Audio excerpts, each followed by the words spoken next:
Assalamualaikum warahmatullahi wabarakatuh. Perkenalkan, nama saya Acep Hidayat Mustafa. Saya dari Stikes Online Ciamis. Di kali ini saya akan melaksanakan pemeriksaan fisik pada ibu hamil dan juga pemeriksaan leopard. Alat-alat yang harus kita sediakan antara lain adalah ada stetoskop, sphygmomanometer, kemudian ada stetoskop, gel, kemudian hand sanitizer, sensor atau penlight, kemudian latex hammer, alat suhu tubuh, matanya. Ada juga Doppler jika stetoskop tidak mungkin digunakan. Kemudian ada hand squeeze bersih dan juga ada kasa dan juga ada bengkok. Setelah itu kita lakukan cuci tangan, lalu kita gunakan hand scrub.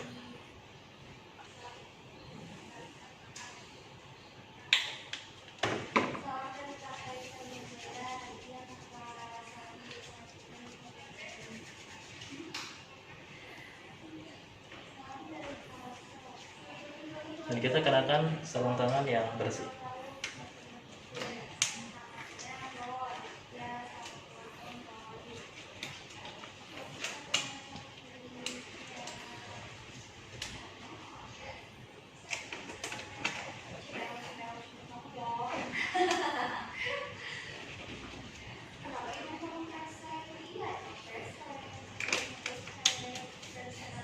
Setelah itu kita lakukan pengukuran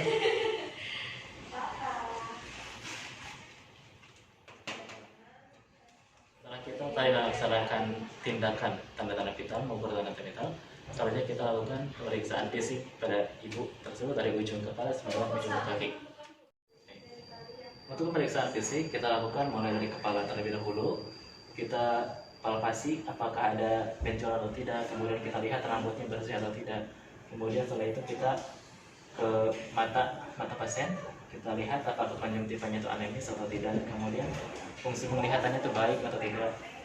Setelah itu ke hidung, fungsi penciumannya kita kaji, kemudian bentuknya, kemudian setelah itu ke telinganya apakah simetris atau ada kelainan di telinganya atau sebagainya, dan juga pada mulut, pada leher, kemudian pada dada. Untuk dada kita lihat apakah ada pergerakan otot retraksi dinding dada atau tidak pada pasien tersebut. Kemudian kita auskultasi apakah ada suara tambahan napas atau tidak. Kemudian kita tanyakan keluhan apakah pernapasan ini bermasalah atau tidak. Jika semuanya normal, kemudian kita lihat payudaranya apakah terjadi ada benjolan atau tidak. Kemudian kita lihat dan kita palpasi kedua payudara tersebut untuk memastikan bahwa pasien tersebut tidak ada benjolan pada payudaranya. Setelah pemeriksaan fisik dada selesai, kita masuk ke perut pasien. Di sini kita lakukan pemeriksaan leopard atau pemeriksaan untuk mengetahui yang berfungsi ini untuk mengetahui tinggi penis uteri, kemudian menentukan usia kehamilan. Oke, untuk langkah-langkahnya kita buka perut pasien sesuai yang kita butuhkan. Nah, untuk pemeriksaan leopard ini ada 4 langkah. Ada 4 langkah, ada leopard 1, 2, 3, dan 4. Untuk leopard pertama, kita pandangan wajah kita berhadapan ke kepala pasien.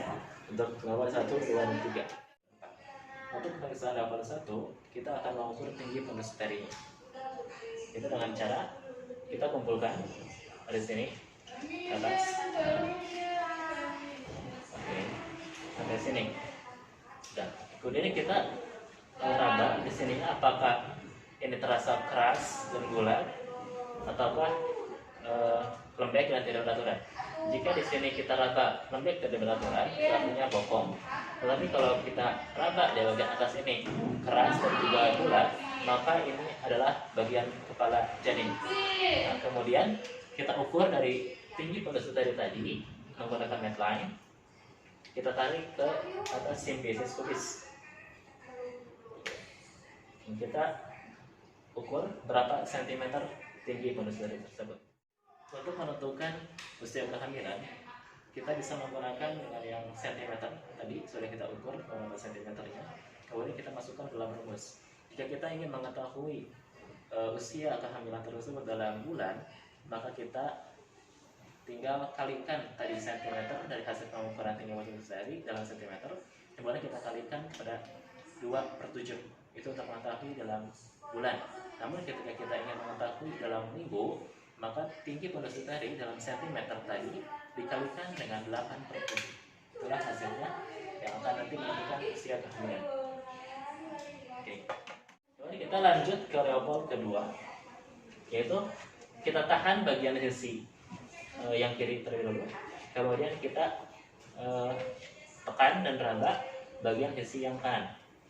Nah, jika kita merabakan ada sedikit cembung kemudian datar, maka itu menandakan ini bagian dari punggung. Namun jika bagian-bagian kecil, maka ini bagian dinamakan dengan ekstremitas, bagian ekstremitas pada janin.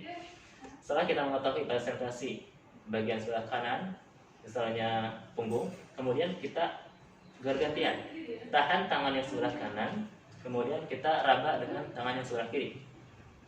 Oke. Nah, kemudian kita dapatkan bagian kiri ini ada bagian-bagian kecil, yaitu menandakan ekstremitas pada bayi tersebut. Oke. Setelah level kedua selesai, kita masuk ke level ketiga. Level ketiga adalah dengan cara menahan penusuk tadi, kemudian kita mengecek pada bagian atas simpis pubis, apakah kepala bayi ini sudah masuk ke dalam PAP atau belum. Oke. Setelah kita teraba, maka kita goyang-goyangkan. Oke. Nah, jika masih bisa digoyangkan, itu tandanya kepala bayi belum masuk ke dalam PAP.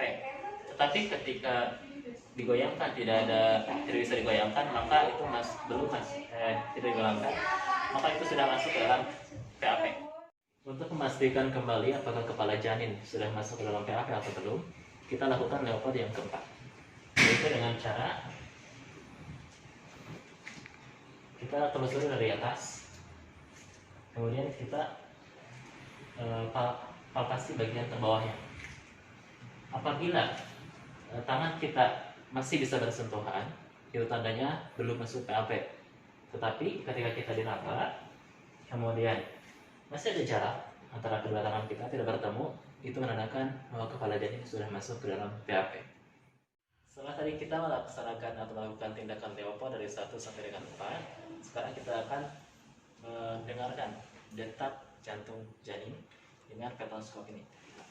Nah, kita tadi sudah mengetahui presentasi dari janin dari dalam perut ibu ini.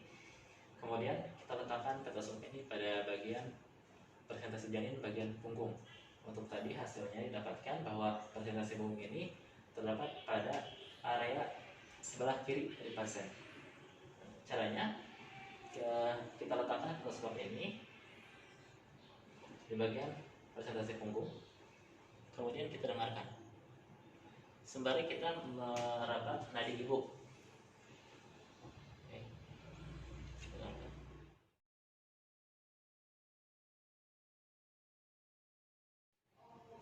Setelah kita selesai pemeriksaan perut, kita tutup kembali perut ibu.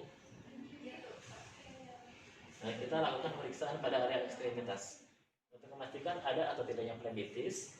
Kita bisa melaksanakan pemeriksaan Hoffmann sign, yaitu dengan cara memegang lutut pasien dengan cara meluruskan kaki pasien, kemudian kita pegang lutut pasien dan kita tekuk area jari pasien ke depan.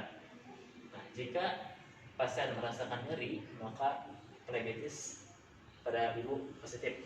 Tetapi jika tidak ada nyeri, maka ibu sehat dan tidak mengalami phlebitis. Selain itu kita juga infeksi apakah ada pembesaran pembuluh darah atau varises atau tidak. Oke. Setelah itu selesai, kemudian kita laporkan hasil dari pengkajian kita kepada ibu, hasil tentang temuan kita selama pemeriksaan, apa yang kita temukan kita beritahukan pada pasien. Ibu, alhamdulillah pemeriksaan fisiknya dan juga pemeriksaan kandungannya sudah selesai. Alhamdulillah hasilnya baik, Ibu. Proses kehamilannya berjalan dengan baik, kemudian tidak ditemukan adanya komplikasi ataupun kelainan pada janin ataupun pada Ibu. Ya, bagaimana Bu perasaannya? Alhamdulillah, mudah-mudahan memang normal sampai ke depannya ya Pak. Mudah-mudahan baik. Ya, terima kasih banyak ya Pak. Oke, sama-sama. Ibu, apakah ada yang ditanyakan mengenai kehamilan? Saya rasa cukup Pak. Iya, Alhamdulillah. sudah paham. Kalau kita sudah menyampaikan hasilnya, kemudian kita pamit kepada pasien. Ibu, terima kasih ya sudah bersedia untuk saya lakukan tindakan pemeriksaan fisik. Dan saya akan pamit dulu. Dan Ibu ketika di rumah hati-hati untuk makanannya, jaga asupan nutrisinya, jangan sampai telat. Kemudian makan makanan yang bergizi seperti banyak yang mengandung protein, karbohidrat, juga vitamin untuk menunjang terpenuhinya kebutuhan nutrisi bagi janin Ibu. Oke, setelah kita selesai tadi untuk penutupan dan juga menyampaikan sedikit pendidikan kesehatan pada Ibu, kemudian kita lepas sarung tangan, kita masukkan dalam bengkok, kemudian kita cuci tangan kembali.